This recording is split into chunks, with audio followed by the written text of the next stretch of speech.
The United States is afraid of showing you what other countries are really like, and I'm here to show you. I've been to over 5 countries in the past 4 months, and I saw firsthand how brainwashed I was by the American propaganda. Every time I post one of these videos, there's obviously people who disagree with me, but the people who disagree with me are people who haven't been out of the country. I also follow creators who live in countries like China, and I saw firsthand, he was literally live, how happy the people were. They were just out like in a night market. In US, we're taught how communistic China is, but yes, China is a communistic country, but look at the US. The US is the land of the free, but yet prices are so expensive that we have to work basically 6 days a week. And it's so sad to see because I have family in the US. My mom works over 3 jobs and she works like 11 to 12 hours a day, literally just to pay for her condo and food. And 2 of my siblings still live there, but that is just ridiculous, having to work 12 hours a day, not even be able to do anything fun, just to pay for food and a condo, which should be a necessity. And I know thousands of Americans living that way as well. And then they want to fearmonger the Americans into not going over country. The reason I'm making this video, I saw an article yesterday of expats moved to Mexico.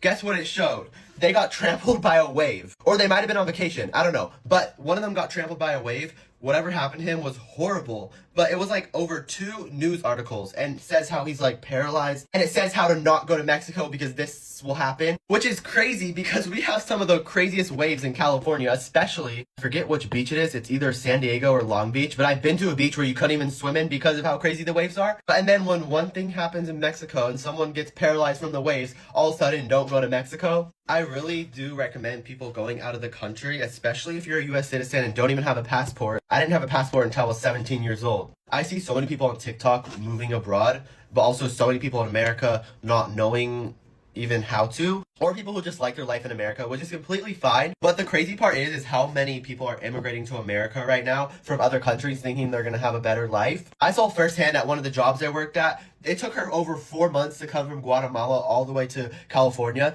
She was working 6 days a week, over 60 hours at Carl's Jr., having 1 day off, and on her 1 day off, she was working as a maid. Like, I felt so bad for her, I almost wanted to ask her, like, why did you come to America just to work 7 days a week? And then her daughter was in school. Her daughter had to walk over 2 hours a day or take the bus to school. Then she was showing me videos of her in Guatemala, and like every night they were dancing at the night markets and stuff like that. It's honestly so sad because now like she can't even go back to Guatemala because now she has a life in America and the people in Guatemala expect her to send money. But it's sad because the outside perspective, the US is like this greatest country in the world, especially from like countries like Mexico and Guatemala. The European countries know what's up in the US. They know it's not as great as people say it is.